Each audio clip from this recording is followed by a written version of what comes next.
కేంద్ర మాజీ మంత్రి గడ్డం వెంకటస్వామి 11వ వర్ధంతి పురస్కరించుకుని మంచిర్యాలలోని మాతా శిశు ఆసుపత్రిలోని రోగులు వారి సహాయకులకు పండ్లు పంపిణీ చేశారు. సోమవారం మాజీ కౌన్సిలర్ సుధమల్ల హరికృష్ణ ఆధ్వర్యంలో కాకా వెంకటస్వామి అభిమానులు పండ్లు పంపిణీ కార్యక్రమంలో పాల్గొన్నారు. అనంతరం హరికృష్ణ మాట్లాడుతూ జాతీయ స్థాయిలో వెంకటస్వామి రాజకీయాల్లో కీలకంగా రాణించారని కొనియాడారు. కార్మికులకు పీఎఫ్ పింఛన్ విధానం అమలులోకి తీసుకువచ్చింది వెంకటస్వామి అని గుర్తు చేశారు.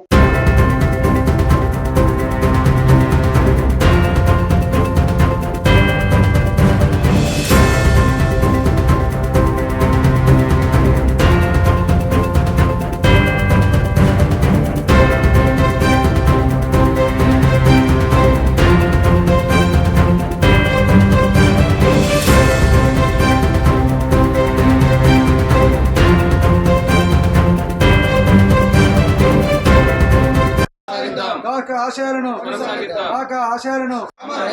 గడ్డం వెంకటస్వామి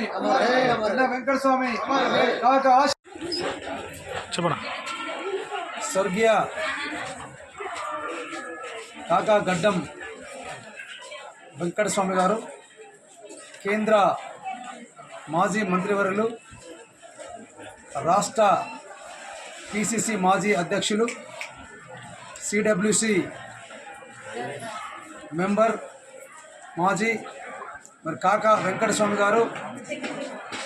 వారు పార్లమెంటు సభ్యులుగా, సిడబ్ల్యూసి మెంబర్గా, కేంద్ర మంత్రిగా అనేక ఈ పెద్దపల్లి నియోజకవర్గానికి అనేక సేవలు అందించినటువంటి మహోన్నతమైన వ్యక్తి కాకా వెంకటస్వామి గారి యొక్క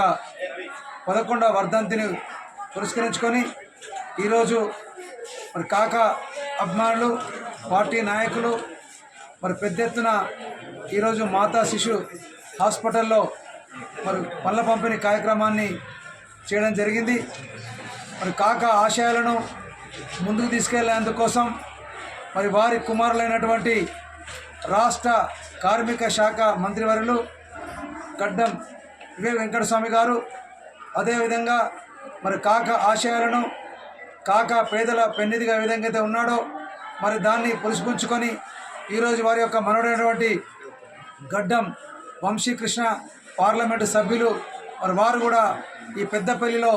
అనేక అభివృద్ధి కార్యక్రమాలు గతంలో కాకా ఏదైతే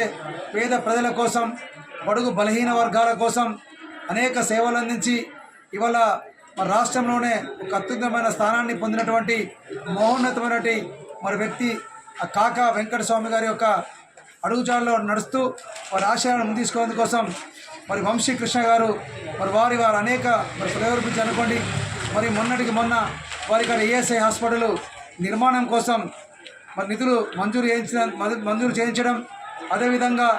ఇక్కడ మనకు ఏదైతే ఎయిర్పోర్ట్ కోసం మనకి ఈ ప్రాంతాన్ని కూడా బసంత్ నగర్లో ఏర్పాటు చేసేందు కోసం కేంద్ర మంత్రుల వద్ద అనేక సందర్భాల్లో కలిసి వారు ఇవన్నీ కూడా మంజూరు తీసుకురావడం జరుగుతుందంటే కాకా ఆశయాలను కాకకు కేంద్రంలో ఉన్నటువంటి పరిచయాలను